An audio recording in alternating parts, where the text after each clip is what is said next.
طب دلوقتي هنتكلم عن هاو تو ابروتش ا كيس اوف سترايدر. يعني انت قاعد في الطوارئ وجالك واحد عنده سترايدر، هتتعامل مع الحاله ازاي؟ اول حاجه لازم نعرف الديفرنشال دايجنوزز او الكوزز بتاعت السترايدر، تمام؟ وهنا الديفرنشال دايجنوزز بتاع السترايدر ممكن نقسمها بطريقتين، اكوردنج تو اناتومي او ممكن اكوردنج تو اونست، تمام؟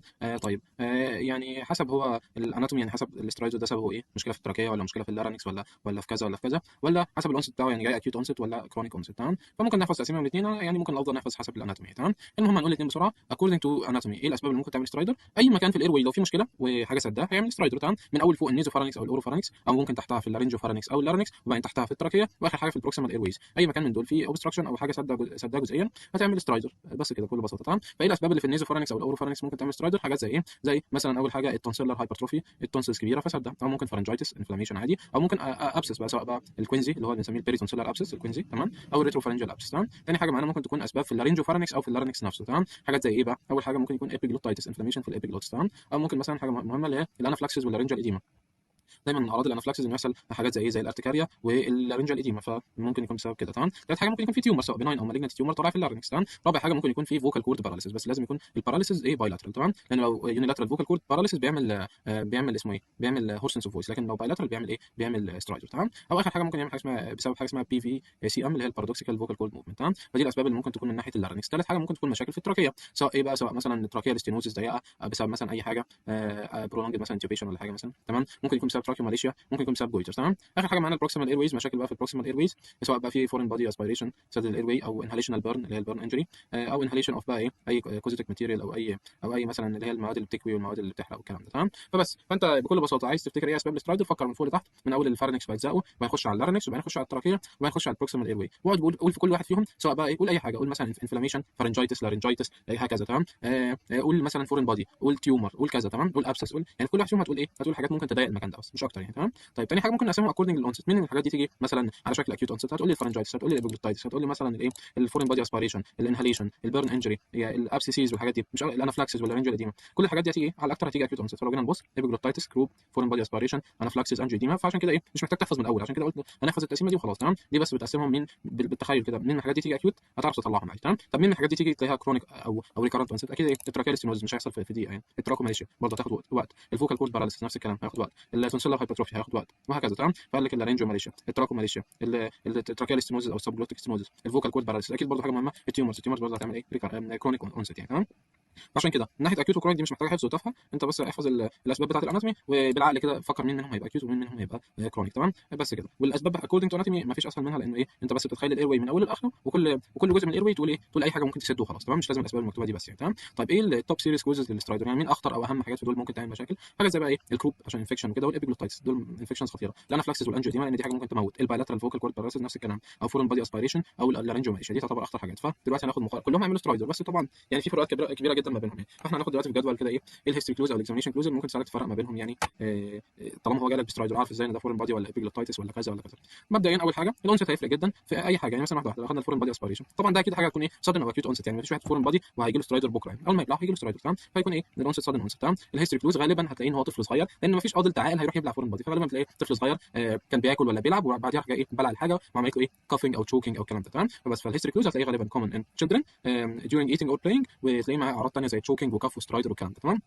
لو جيت تعمل له اكزامينشن هتلاقي عنده ايه؟ يا اما تلاقي عنده انسبيراتوري سترايدر او بايفيزيك سترايدر، تمام؟ وغير كده هتلاقيه مأثر على البريث ساوندز، وهتلاقيه موطيها شويه، تمام؟ ديكريس في البريث ساوندز على حسب الناحيه المسدوده، تمام؟ فده الهيستوري بتاع ايه؟ الفورين بادي وسهل، تمام؟ نخش تاني حاجه اللارنجيو ماليشيا، اللارنجيو ماليشيا دي بتبقى واحده من الكونجنتال انوماليز كومن جدا في الانفانتس الصغيرين، انه بتبقى اللارنكس بيكولابس وقت الانسبيريشن، تمام؟ ودي درسناها اعتقد في سنه رابعه في الجراحه، وسنه خمسه الترم الاول اخذناها برضه، فمعدي علينا مش جديد، ودايما كانت بتبقى موجوده في فايلات الاستاتيك موضوع اللارنجيو ماليشيا، تمام؟ طيب فمبدئيا الاونست بتاعه لا ده انومالي هيكون كرونيك، تمام؟ مش حاجه اكيوت يعني، تمام؟ والهيستوري كلوز بتاعتها هتلاقيها كومن في الانفانتس الصغيرين، وبتلاقيها ايه؟ الطفل بتلاقيها بتزيد عليه لما تنيمه في السوباين بوزيشن، وبتمبروف مع البرون بوزيشن، تمام؟ طيب الاكزامينشن كلوز هتلاقي انسبيراتوري سترايدر بس ما فيش اي اعراض انفكشن ولا فيفر ولا كذا ولا كذا، تمام؟ ده كده اللارنجيو ماليشيا، تمام؟ الفوكال كورد باراليسيس طبعا ده حاجه كرونيك، تمام؟ هيجي بقى بايه؟ هيجي لك ايه اللي يعرفك ان ده حاجه فوكال كورد باراليسيس؟ اول حاجه انه هيجي بالحاجتين اللي بيعملهم الفوكال كورد، الاسترايدر والهورسنس اوف فويس، فتلاقي جالك بسترايدر وهورس فويس، تمام؟ ثاني حاجه ممكن تلاقي السبب اللي عمل له الفوكال كورد باراليسيس انه عنده مثلا ايه؟ عامل عمليه قريب فراح جاي معور النيرف اللي هو الريكارنت لارنجال نيرف، فعمل فوكال كورد باراليسيس، فتلاقي بوسيبل هيستوري مثلا لريسنت سيرجري ولا حاجه، بالذات لو عامل سيرجري في الثايرويد جلاند ولا في النك ولا حاجه، تمام؟ او عنده اي نيورولوجيكال افكشن ثاني يقول لك ان كرينيال قصدي النيرفات الثانيه مضروبه يعني، تمام؟ ده في الهيستوري. في الاكزامينشن هتلاقي عنده برضه نفس ما قلنا انسبيراتوري او بايفيزيك سترايدر ويك فويس او هورس فويس يعني، لكن مش هتلاقي عنده اي علامات انفكشن، تمام؟ ليه كل مره بعد اقول مفيش علامات انفكشن، لان الاثنين الجايين اللي تحت دول هم اللي هيبقى فيهم الانفكشن. تمام اللي هم ايه الابيجلوتايتس والكروب. تمام اول واحده ابيجلوتايتس ده انفكشن، فهيكون اكيوت ابيجلوتايتس يعني اكيوت اونست. تمام هيجي بقى معاها بايه بعرض الانفكشن، هيبقى عنده هاي فيفر وهيدك وانوركسيا وماليز، بس بيبقى عنده ايه درولينج وسلايفا، يعني عمال ينزل سلايفا من بقه يعني. ثاني حاجه بيبقى عنده صوت مميز كده، حاجه اسمها الهوت بوتيتو فويس. تمام ده كده بالنسبه للابيجلوتايتس. لو في الاكزامينشن هتلاقي عنده التوكسيك لوك اللي هو علامات الانفكشن بس، ساينز اوف انفكشن، فيفر هيدك وانوركسيا وماليز وكده، وزي ما قلنا درولينج السلايفا. طيب الكروب بقى لازم تعرف تفرق عن الابيجلوتايتس، هم الاثنين انفكشنز. تمام تمام فيكون برضه اكيوت اونست، بس الفروقات ايه؟ اول حاجه الكروب ده هيبقى معاه باركنج كاف. تمام وكنا عارفين صوت الباركنج كاف ده في الاطفال. تمام ويبقى فيه هورسنس اوف فويس، وغالبا هيبقى قبله ريسنت فايرال انفكشن. تمام لكن كاكزامينشن مش هتلاقي توكسيك لوك قوي، هتلاقي الفيفر بيبقى مايلد شويه، ما بيبقاش فيه درولينج للسلايفا، وما فيش الهوت بوتيتو فويس والكلام ده. تمام بس كده. فانت عشان كده كل مره من اللي فاتوا كنا بنقول ما فيش انفكشنز عشان نعرف نفرقهم عن السببين دول. تمام فانت دلوقتي اخر حاجه معانا بس خلينا نخلصها عشان نراجع عليهم كلهم مع بعض. الانافلاكسيس والانجيوديما هتلاقي الموضوع حصل صادم او اكيوت بكتير بعد ما تعرض لماده هو عنده حساسيه منها. تمام فعنده هيستوري اوف اكسبوجر تو فود اور دراج. تمام الاكزامينشن كلوز هتلاقي بقى باين على الماده بتاعت الانافلاكسيس اللي هم ايه الارتكاريا والانجيوديما واللارنجال ايديما حصل له سترايدر. تمام فبس كده. فانت التفريق ما بينهم باختصار بدل ما نقعد نحفظ كلمه في الجدول، اختصارا يعني عايز تفرق ما بينهم بكل سهوله. لو جاي لك واحد عنده سترايدر تشوف مثلا لو لقيت ان الدنيا مايله ناحيه الانفكشن، عنده فيفر وهيدك وانوركسيا وماليز، يبقى انت بتفكر في الاثنين دول بس اللي هم ايبيجلوتايتس او كروب. لا بصيت لقيت بقى الهوت بوتيتو فويس والدرولينج والسلايفا والفيفر والهيدك والانوركسيا والماليز، الاعراض دي شديده وكده، هتفكر اكتر ان هو ايبيجلوتايتس. لقيته لا في الباركنج كاف والهورسنس اوف فويس الفيفر والحاجات بتاعت الانفكشن خفيفه شويه، هتفكر في الكروب. تمام بس كده دول خلصنا من الاثنين دول. لقيته حكوا لك مثلا اهله ان هو اكل حاجه ولا تعرض لماده وبعديها حصل له الاعراض دي، هتفكر في الانافلاكسيس والانجيوديما، هتلاقي على جسمه ارتكاريا وكده. تمام فده بالنسبه للثلاثه دول. اول ثلاثه لقيته طفل صغير وكان بيلعب ولا حاجه وبلع حاجه ففورين بادي اسبيريشن. لقيته انفانت لسه عنده سنه ولا سنتين والموضوع كرونيك معاه وكده، هتفكر في اللارنجو ماليشيا. تمام لقيته مثلا كان عامل لسه عمليه قريب وعنده هورسنس اوف فويس وسترايدر، هتفكر في الفوكال كورد باراليسيس. تمام فالاسباب السته الكومن دول هم دول التفريق ما بينهم سهل جدا وما فيش اي صعوبه. تمام حتى اكتر اثنين ممكن يبقوا شبه بعض شويه اللي هم الانفكشنز الابيجلوتايتس والكروب. لو عملت اكس راي على النك كل واحد ليه فرق واضح جدا، هنقول على طول في السلايد الجاي اهو. تمام يعني كل واحد ليه ساين مختلفه في الاكس راي. تمام عشان حتى لو اتلخبطت في الهيستوري تعرف تطلعوا ايه في الانفستيجيشن. تمام الانفستيجيشنز تطلبها في حاله سترايدر. اول حاجه في جنرال انفستيجيشنز تطلب سي ار بي واي اس ار وسي بي سي. اول حاجه السي بي سي وكده عشان لو في ليكوسايتوزز او انفكشن هتلاقي ايه زي الابيجلوتايتس والكروب، هتلاقي السي بي سي فيها ليكوسايتوزز والسي ار بي والاس ار هيكونوا عاليين. تمام ممكن برضه عشان تطمن على العيان تطلب اللي هو اي بي جي الكترولايتس ورينال وليفر فانكشن تيست والكلام ده. تمام وعشان هو هتدخله عمليات او كده. تمام ثاني حاجه من اهم الحاجات هنا هيكون الايمجنج اللي هو ايه مهمه جدا دي النيك اكس راي. تمام هتطلب لاترال فيو وانترو بوستيريور فيو نيك اكس راي. تمام ليه؟ لان هي ممكن تطلع لك ساينز مهمه جدا مثلا الابيجلوتايتس بتلاقي حاجه اسمها الثامب ساين. تمام تحسه كانه في ثامب كده دايس على الرقبه. تمام هي دي اللي انا حاطط عليها الماوس دي. تمام دي الثامب ساين ممكن نقرب عليها، دي الثامب ساين بتاعت الابيجلوتايتس. تمام اما الكروب هتلاقي حاجه اسمها الستيبل ساين، هي شبه الشوكه كده. تمام موجوده في الرقبه. تمام فدول هم الساينز بتاعتهم، فعشان كده حتى الانفكشنز طلعت تقدر تفرق ما بينهم بسهوله بالايه بالنيك اكس راي. تمام وفي التشست اكس راي عشان لو هتشوف فورن بادي في الايرويز او حاجه. تمام يبقى بس كجنرال انفستيجيشن سي بي سي وي اس ار وسي ار بي عشان الانفكشن واي بي جي والالكترولايتس وكدني وليفر فانكشن. ايمجنج اهم حاجه النيك اكس راي والتشست اكس راي. خلصنا السبيسيفيك انفستيجيشنز بقى انك تخش بقى ايه بمنظار، تخش في الفلكسبل او الريجيد لارنجوسكوبي او برونكوسكوبي، وده هيكون الجولدن ستاندرد لانك لما تخش جوه هتشوف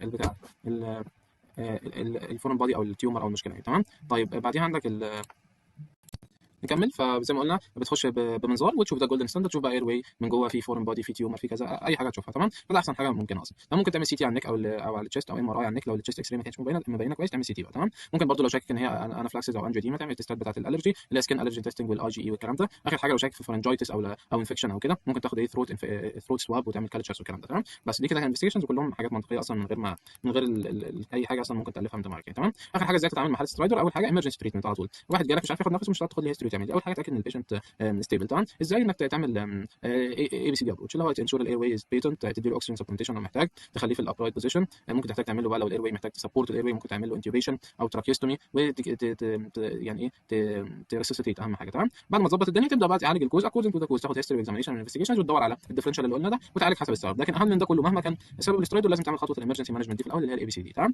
بعد ما عرفت السبب بقى تعالج. لو ايبيجلوتايتس بالعقل الانفكشن هتدي ايه انتي بايوتيك اي في انتي بايوتكس وتحطه في الاي سي يو. تمام لو فورن بادي تخش بمنظار تعمل له ريموفال. تمام ريموفال باي ريجيد برونكوسكوبي. لو لارنجو ماليشيا تعمل ري اشورنس للقلب لان هي حاجه غالبا سيلف ليميتد لوحدها خلال 6 شهور بتلاقيها راحت. تمام طيب لو فوكال كورد باراليسيس بتعمل فويس ثيرابي اللي هي فونوثيرابي وكده، ممكن تحتاج تعمل سيرجيكال انترفنشن لو الموضوع سيفير وبايلاترال وكده. اخر حاجه لو انافلاكسيس وانجيوديما احنا عارفين طبعا لازم ندي على طول اهم حاجه الايه الادرينالين، تدي انترا ماسكولار ابنفرين او ادرينالين. تمام وتدي معاه بقى حاجات الانتي الرجيك اللي هم الانتي هيستامين والستيرويدز وايه وسبورت الاير واي وكده. تمام فكل حتى التريتمنت بتاع السبيسيفيك كوزز كلها حاجات بديهيه وواضحه. تمام اخر حاجه هاو تو ابروتش ا كيس اوف سترايدر. لو انت قاعد بقى باختصار مراجعه، اول حاجه ديفرنشيت ذا ويزز ولا سترايدر. لو طبعا التفريق ما بينهم سهل يعني ده مش طبعا اصلا الحته دي نلغيها من اول هنا. السترايدر لو هي سترايدر تشوفها اكيوت ولا كرونيك. لو كرونيك غالبا اسبابها تتراوح ما بين ايه الحاجات الكرونيك اللي قلنا في اول سلايد، تراكيال ستينوزس، فوكال كورد باراليسيس، جويتر، تراكوماليشيا والكلام ده، وتشوف السبب بتاعه. تمام. اما لو الموضوع اكيوت فلازم تبدا على طول زي ما قلنا انك تعمل له ايميديت كونسلتيشن للتيمز بقى بتوع الاي ان تي والانستيزيا وكده، وفي نفس الوقت تعمل بقى الاي بي سي دي ابروش وتظبط الدنيا. بعد ما خلصت الكلام ده تبدا تدور على السبب، تدور على هل في اي هيستوري او اكزامينيشن سسبيشس انه بالع فورن بادي، لو في تخش على طول تعمل له انفستيجيشن، بعدين تخش بالبرونكوسكوبي وتشيله. تمام. طيب لو لا، تدور هل عنده هيستوري او فيزيكال اكزامينيشن يدل ان هو اتعرض لبيرن انجري او انهاليشنال بيرن، لو في لازم تديه سبورتيف كير اللي هو اي في فلويدز والكلام ده. تمام. طيب هل في اي هيستوري ان هو اتعرض لانافلاكسيس او انجيوديما، لو في لازم تدي له ماسكولار ابنفرين وانتي هيستامينكس وستيرويدز وكده. طيب هل في اي هيستوري او سيمتوم انه اتعرض لانفكشن ابيجلوتايتس او كروب او فارنجايتس او الكلام ده، لو في ساعتها تاخد سوابس وسي بي سي والكلام ده مش عارف ايه، وتدي له بقى تعالج الحاله انتي بايوتيك، ولا لو ابسس تعمل له درينج، وهكذا حسب الحاله. بس كده.